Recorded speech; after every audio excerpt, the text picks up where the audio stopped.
Hi, and welcome to this Monday night edition of UATV. I'm Jackson Ward. And I'm Autumn Folds. Thank you for joining us. The Northwest Arkansas Black Heritage Group advocates for creating a Black Historic District in Fayetteville. The area covers sections of College Avenue, Wood Avenue, and Fletcher Avenue. For approval, the group must gather 325 signatures from property owners. The historic area sheltered former slaves and their descendants after the Civil War. The health and wellness of the community continues to stay a major concern among civil rights organizations. One group teamed up with local healthcare providers to raise awareness. Maddie Phipps joins us live from the Veterans Memorial Park in Fayetteville with more. With the warmer weather and longer days, more people are getting out and being active. Now, this past weekend, this path behind me had nearly 100 people coming out to celebrate a great cause. The Northwest Arkansas branch of the National Association for the Advancement of Colored People had their second Equality Now 5K. The goal of the NAACP for this fun run was to raise awareness for health disparities faced by marginalized groups. The event included healthcare booths with checkups and screenings, but the main event was, of course, the 5K route around Lake Fayetteville. Participants were able to walk away with a medal and a complimentary t-shirt. The turnout spanned all races, ages, and genders, and that's something that the president of the NAACP here in Northwest Arkansas says is important. We want everyone to be involved. A lot of times people think that it is only for Black people, but it's truly for everyone. And a lot of our members are from multi-races, multi-generations, multi-genders, and so we need everyone, and there's a lot of work to be done. The Northwest Arkansas chapter of the NAACP was founded in 2014, and most of their advocacy here in the region focuses on election turnout. Now, the funds raised at events like the one that happened this past weekend go toward their scholarship fund so that they can help the community one student at a time. This health fair is a great example of how organizations can try to help lessen the healthcare gap. Reporting for UATV, I'm Maddie Phipps. Thanks, Maddie. The Northwest Arkansas NAACP always looks for new members, and adult membership costs only $30 annually.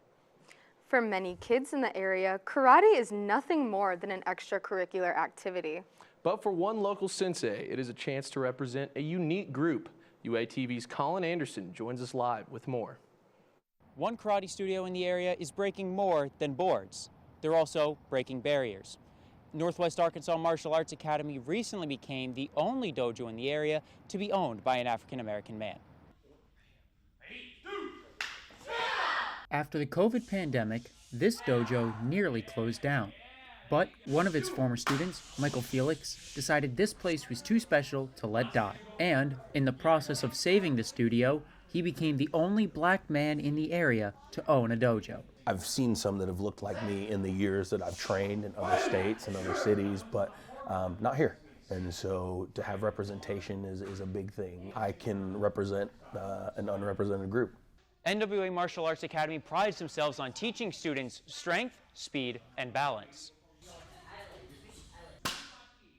But beyond the physical, Felix and the other instructors say it's important for the students to learn life skills that'll benefit them out in the real world. My mom put me in martial arts just because I was really rambunctious kid. She knew that as a single mom, she would need me to have a little bit of respect and be able to listen to her. I'll use things that I messed up on, things that I did, to kind of teach them, hey, I made the mistake, let me make it for you so you don't have to. But Felix does not teach these students on his own. He encourages those of a higher rank to train and mentor their peers. We have underbelt instructors here, so whenever I was a green belt, just continued teaching people from that point on. Caleb has been teaching for 11 years and says the best part is seeing the students leave happy. I love seeing just kids with big smiles on their faces. So anytime that I have a student that just at the end of class, they just have this big old smile on their face, it gives me a big old smile on my face too. In a place full of weapons and punching bags, teaching kids to be the best versions of themselves is the Academy's true goal. Reporting for UATV, I'm Colin Anderson. Thanks, Colin. NWA Martial Arts Academy also offers classes for teens and adults. The Crystal Bridges Museum unveiled a new exhibition. The museum will open Indigenous expression and new American art, free to the public through September 30th. The exhibit examines the Indian space painters and the relationship between non-Indigenous painters. The exhibit showcases pieces from the modern Native art movement and how those artists use their visual heritage in the present. The Multicultural Center celebrated Asian American and Pacific Islanders Heritage Month today. Starting at the center offered crafts like painting and friendship bracelet making, as well as food. While traditionally celebrated in May, the Multicultural Center decided to host an event now due to the approaching end of the semester. One representative says this event looks to foster togetherness among students. Really important to find community for all of us here on campus, to find space and belonging for all of us, and to come together, celebrate each other's identities and cultures and heritages. The Multicultural Center will host more events later this week celebrating other cultures.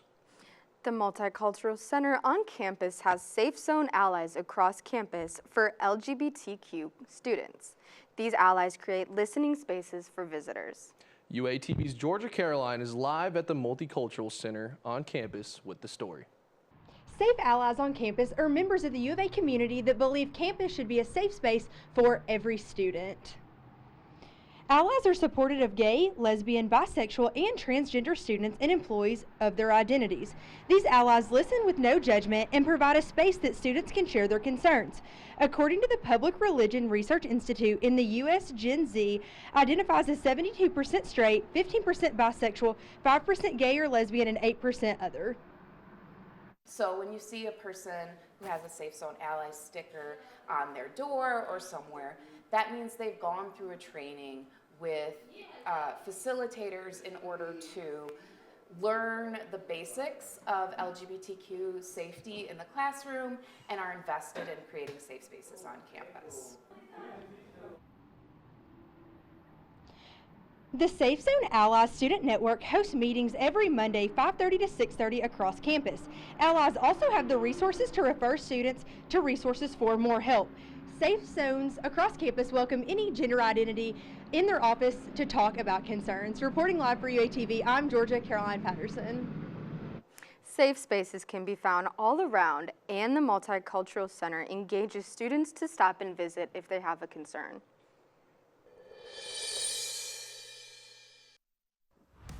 The community works to keep the city clean. How Fayetteville will celebrate Earth Day. One local shelter gives the community a way to find a free furry friend. It is super important because honestly, you are saving lives. How this organization promotes pet adoption. Fayetteville hosts its Earth Day celebration at the Marion Orton Recycle Center this Saturday. The event starts at 9 with the mayor distributing environmental stewardship awards. Volunteers get designed a cleanup area with cleaning supplies. Adding to it, a tree giveaway takes place on the Razorback Greenway. Fayetteville will host its annual Earth Day celebration on Saturday, April 12th at the Marion Orton Recycling Center. Volunteers will help to clean various trails, streams, and lakes around Fayetteville. Mayor Lenoyd Jordan will announce the winners of the 2024 Mayor Environmental Stewardship Awards as well. A tree giveaway will also occur on the Razorback Greenway Trail. In celebration of Earth Month, runners will race the waste away. The virtual 5K works to promote environmental stewardship. For each entry, the race will donate 15% of the registration fee to an environmental conservation organization. Participants can register and walk or run the race at any time during the month of April. A number of Sentimental Park trails will close next week for the inaugural Trail Arkansas race. Participants will run all day and night along 120 miles in the forest of Kessler Mountain. City officials say they'll welcome spectators but warn for the limited space due to the race being on trails. Organizers of the event say they expect hundreds of teams to make the journey to Arkansas to participate. A Northwest Arkansas park now holds the title of Firefly Sanctuary. Collier Mountain Bike Preserve dedicated an area of its park to a certified firefly habitat. Collier Preserve marks the first sanctuary in the state of Arkansas and the only on the west side of the Mississippi. The park will host several firefly walks in late June. The Fayetteville Animal Shelter offers free adoptions. This adoption event takes place April 8th to the 20th. All animals available for adoption come up to date on vaccines, neutered, or spayed. One representative says the event aims to save adopters money so they can use it to help their pet. We have amazing dogs and cats here at the animal shelter that need homes, and hopefully waiving those adoption fees, can save people a little bit of money on the front end so they can use that money later to help take care of their pet. Located on 1640 South Armstrong Avenue, the Fayetteville Animal Shelter operates from 10 a.m. to 5:30 p.m. 14 counties in Arkansas are being observed for an annual study. Find out how students can get involved in the seatbelt study. You can also decrease the severity of your injuries by 50%. A major street in Fayetteville closes, while your 5 o'clock traffic may be busier around North Street. The Fayetteville Public Library experienced a closure due to a fire. Officials say a small fire broke out overnight on the roof, but got extinguished around 11:30 last night. The source of the fire came from an ember from a volunteer beekeeper's smudge pot. The fire sent smoke through the library, heavily impacting administrative offices. One research group looks for student hires to assist in research. Freight Data Research Lab will conduct their annual seatbelt study and will pay students to help. Students will travel across Arkansas to observe seatbelt usage amongst drivers. One representative says by participating in this study, she sees herself making a change. Safety is my #1 priority, and I feel like by studying seatbelt usage rates, that's my little contribution to the profession. Cordero says that by increasing seatbelt usage in an area, fatal accidents will be decreased by 45%. Improvements to North Street started today. For those going south on College Avenue from North Street, crews will construct a designated left turn lane. 1 block of road closure will occur from North Street to Washington Street. Crews will work from 6 in the morning to 5 in the afternoon, Monday through Saturday, until they complete the project in late May or early June. And the 88th edition of the Masters took place at Augusta National Golf Course this weekend. The historic golf venue hosts the first major championship of each professional golfer's season. Scotty Scheffler took home his second green jacket of the par 3 contest. The Masters food menu features distinct items such as pimento sandwiches, azalea cocktails, and peach ice cream sandwiches. And that's all the time we have for UATV tonight. Be sure to follow us on social media at UATV News. I'm Jackson Ward. And I'm Autumn Foltz. Have a good night.